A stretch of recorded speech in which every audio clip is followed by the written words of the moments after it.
चलो आगे बढ़ेंगे नए टॉपिक की ओर। थोड़ा बहुत बाकी रहता है, आपका चैप्टर कवर हो जाएगा। छोटा सा टॉपिक है, पूरा टॉपिक कवर करेंगे। मिस रिप्रेजेंटेशन, उसके पहले बता दो 3 चीज हमने पढ़ी है कंसेंट के अंदर। फ्री कंसेंट में पहला था कोर्शन, जबरदस्ती करना, मोरल फोर्स करना, फिजिकल वायलेंट होना, डराना धमकाना। दूसरा देखा अंडू इन्फ्लुएंस, यानी अपनी पोजीशन का गलत फायदा उठा के सामने वाले से काम लेना। तीसरा देखा फ्रॉड, फ्रॉड इंटेंशनली गलत करना। ये सब कॉन्ट्रैक्ट तुम्हारे फ्री कंसेंट में नहीं आते, यानी तुम इस प्रकार से कॉन्ट्रैक्ट करोगे तो कॉन्ट्रैक्ट वैलिड नहीं है, वॉइडेबल है। अब देखेंगे मिस रिप्रेजेंटेशन, पॉइंट नंबर 4 क्या है। तो अपनी लैंग्वेज में, in ordinary language, miss representation का मतलब रिप्रेजेंट करने में कुछ गलती कर देना, कि आपको पता नहीं वो चीज गलत है, आपके दिमाग में तो ऐसा है कि हाँ भाई वो चीज सही है, मगर एक्चुअल में वो चीज गलत है, यानी आप अनजान हो वो चीज से, तो आपने गलती से इनोसेंटली कुछ गलती कर दी। देखो अपने लैंग्वेज में, बुक की लैंग्वेज में देखते हैं। Misrepresentation is a false statement which is made by a person innocently without any intention to deceive the other party। यानी कुछ गलत स्टेटमेंट बना देना इंसान के जरिए गलती से, विदाउट एनी इंटेंशन, यानी मेरा या तो जो कॉन्ट्रैक्ट करने के लिए रेडी हो रहा है, जो कॉन्ट्रैक्ट करने के लिए आगे बढ़ रहा है, उसका इंटेंशन सामने वाले को छेतरना, फ्रॉड करना नहीं है। सिंपल लैंग्वेज में, here the person making the statement honestly believe that it is true और इट इज नॉट फॉल्स। देखो फॉल्स और नॉट फॉल्स में फर्क है। क्या बताया कि जो पर्सन कॉन्ट्रैक्ट साइन कर रहा है या एग्रीमेंट कर रहा है वो ऑनेस्टली बिलीव करता है कि सही है। क्लियर? इसका बोलते हैं मिस रिप्रेजेंटेशन। आगे देखते हैं, it also include non disclosure of material fact, यानी हकीकत नहीं बताना, भी एक जात का मिस रिप्रेजेंटेशन हो गया। मगर हकीकत नहीं बताने के पीछे तुम्हारा मकसद सामने वाले को लूटना नहीं है, छेड़ना नहीं। समझ में आया? मिस रिप्रेजेंटेशन का मतलब होता है सामने वाले को किसी भी तरीके से आपके छेड़ना नहीं है, आपका इंटेंशन क्लियर है, आपका इंटेंशन सिंपल है, आपका इंटेंशनल इजी है। क्लियर? समझ में आया? आगे देखते, एग्जाम्पल के तौर पे बात करते, एग्जाम्पल के तौर पे बात करते। Mister A while selling his horse to B tell him that his horse is not sound.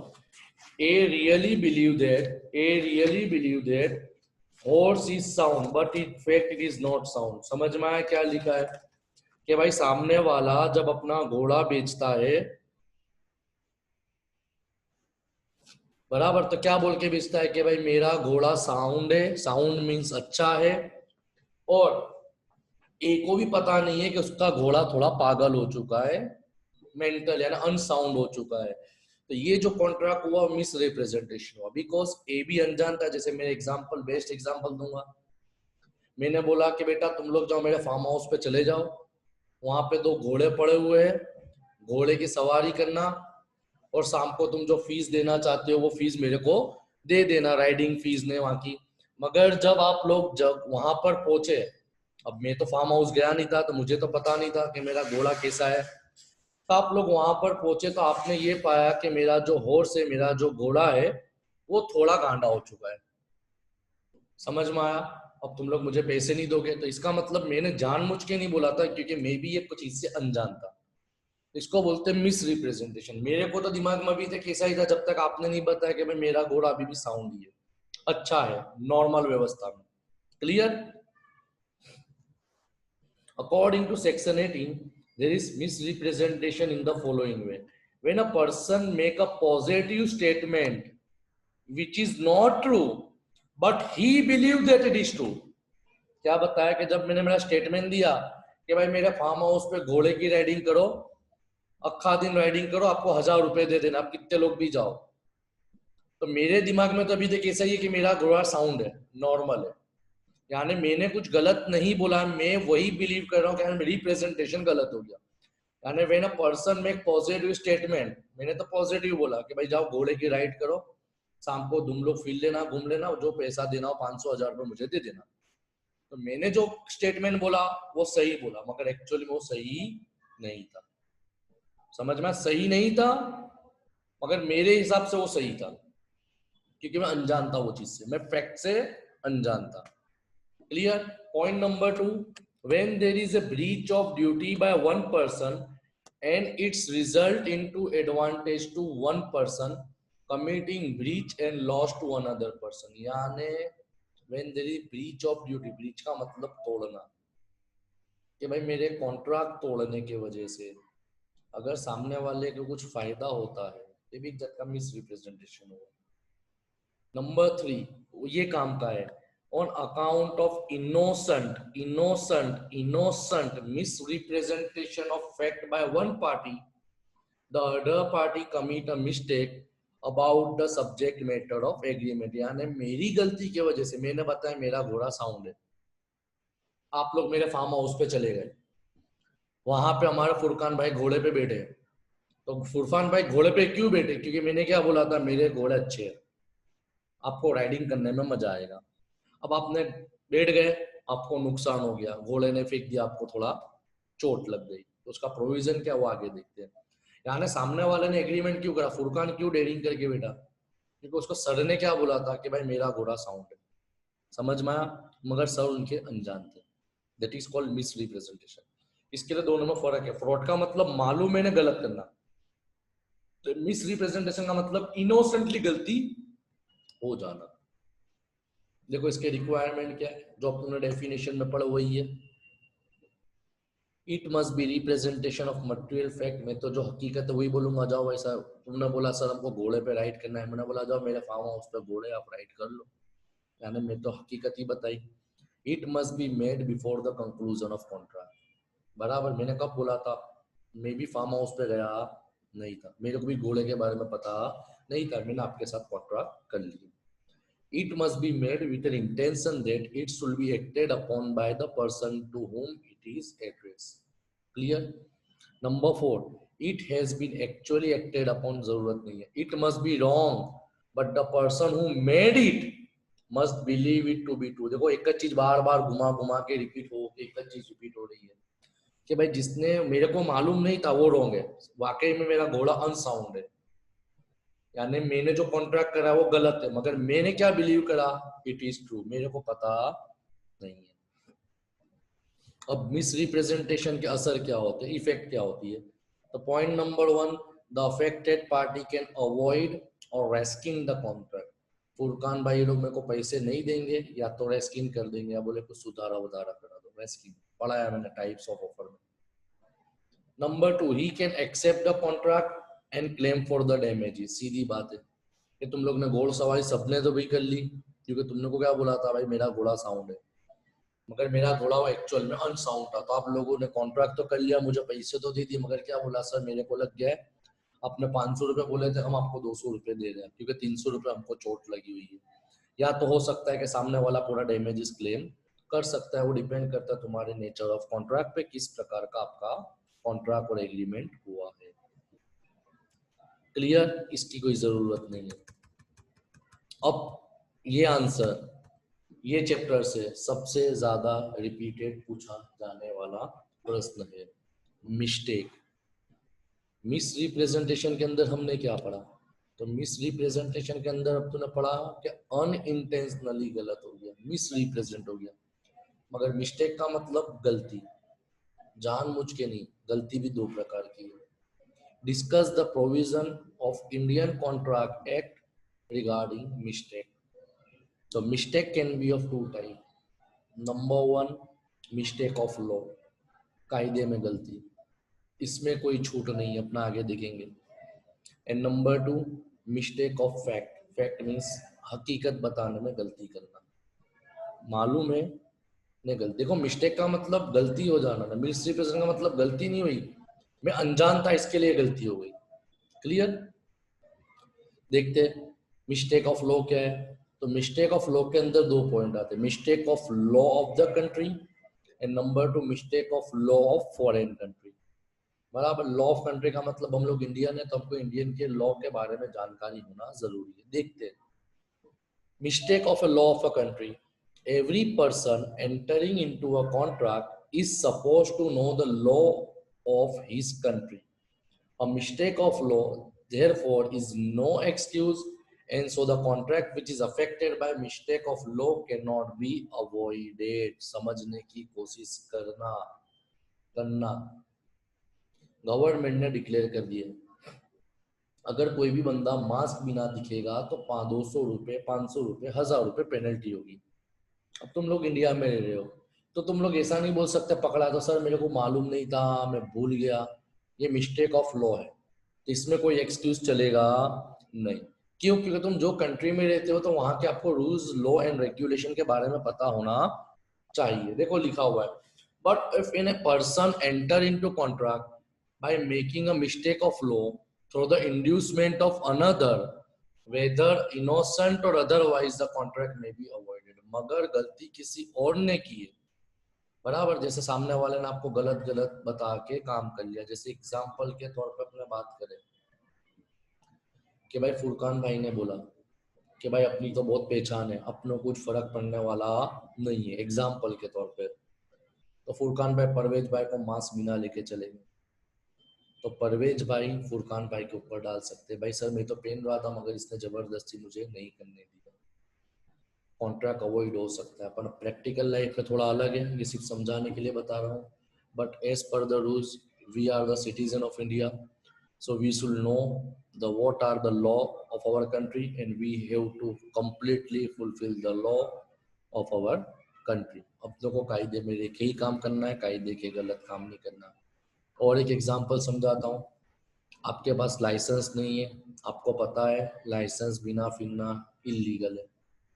अब तुम बोलोगे सर मेरे पास लाइसेंस नहीं है, मेरे को कायदा मालूम नहीं है, तो ये कोई एक्सक्यूज नहीं चलेगा। आप पे जो पेनल्टी या फाइन लगेगा वो तो लगाना ही पड़ेगा, because it is a mistake of a law of a country, क्योंकि तुम जो कंट्री में रह रहे हो उसके कायदे जानना जरूरी है। Second one, in mistake of law it is mistake of law of foreign country.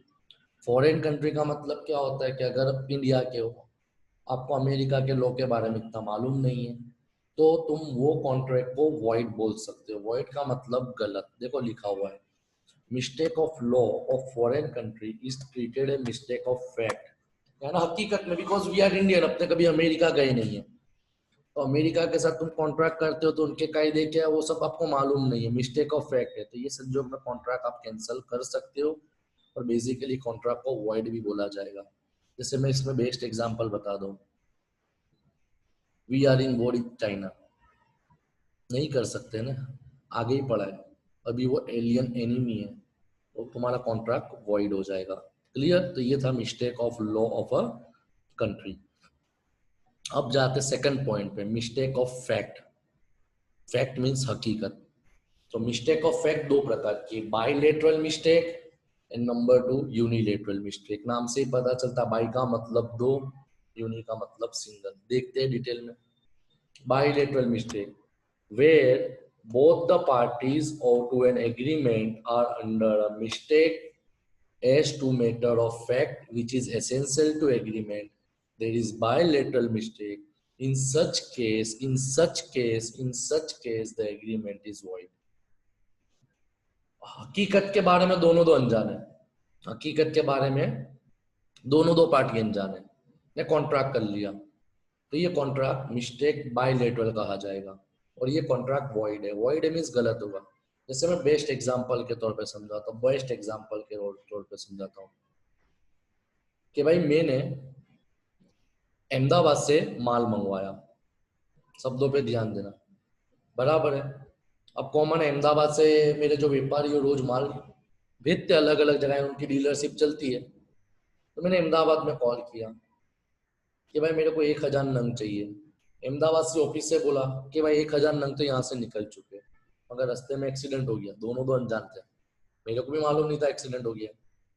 Bilateral है ना, दोनों दो पार्टी गलत है। देखो लिखा हुआ है both the party must be under a mistake and mistake must be related to some essential fact, in other word mistake must be of basic और फंडामेंटल। अब कौन से टॉपिक है जो बायलेटरल मिस्टेक में आते हैं, बहुत सब पॉइंट है, अपने डिटेल में देखते हैं।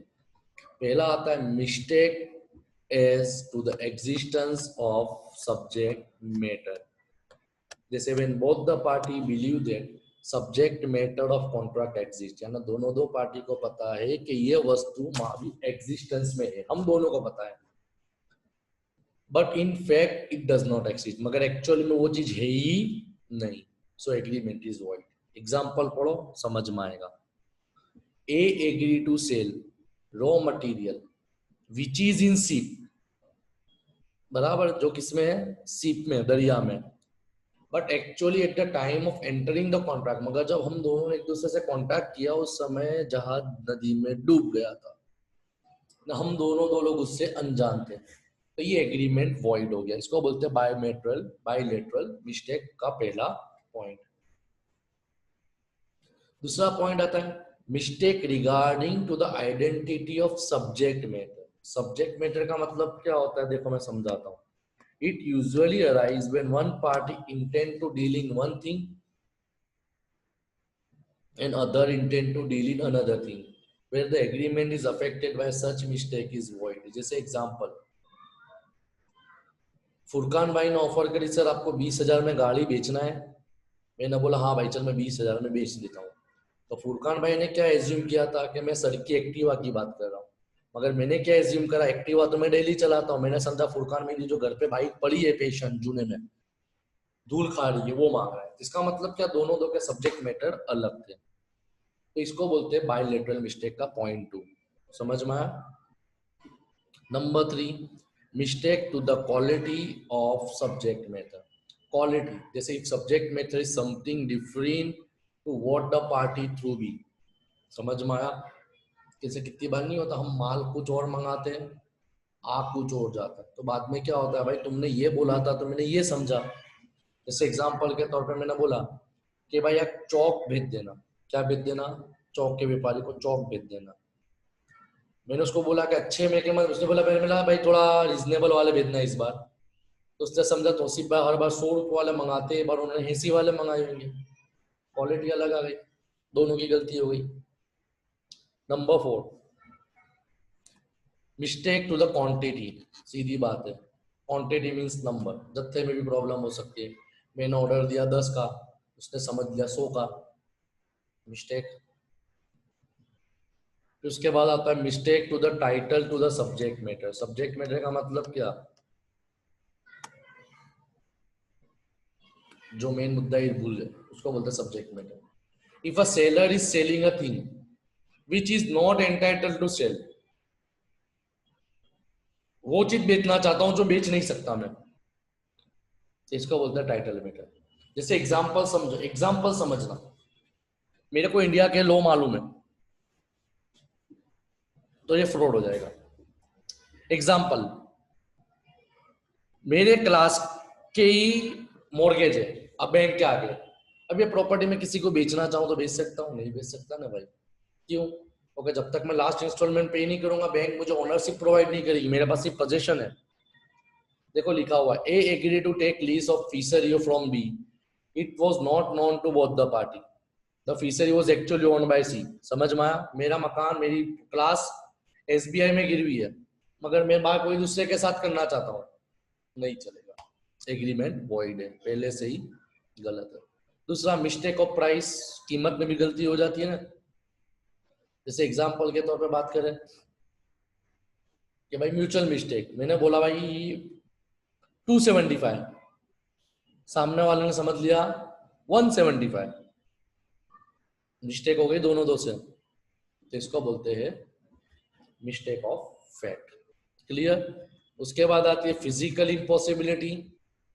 फिजिकल इम्पॉसिबिलिटी का मतलब क्या होता है, जो वाकई में पॉसिबल है। ये पॉइंट तुम नहीं भी लर्न करोगे, नहीं भी लिखोगे तो चलेगा, बिकॉज इतना काम का नहीं है, 4-5 मार्क का क्वेश्चन है, इनफ इतना बायलैटरल में।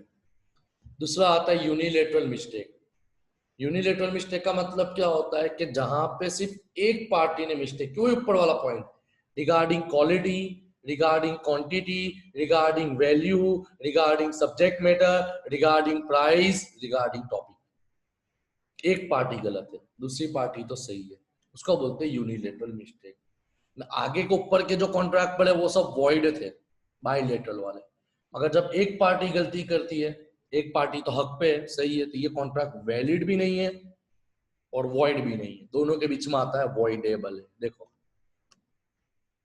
usually contract is not voidable, it is affected by unilateral, however the consent is given by the mistake and the contract is void even if there is unilateral, the agreement is void। Sorry, mistake हो गई, contract तुम्हारा void ही होगा। Void का मतलब तुम्हारा contract गलत ही कहा जाएगा, इसका कोई निचोड़, कोई निकाल होने वाला नहीं है। समझ में आया? क्लियर? Anything else? यहाँ पे तुम्हारा बिजनेस लॉ यूनिट 1 संपूर्ण इससे कवर होता है। कोई डाउट हो तो आप लोग मुझे कांटेक्ट कर सकते हो। Take care, bye.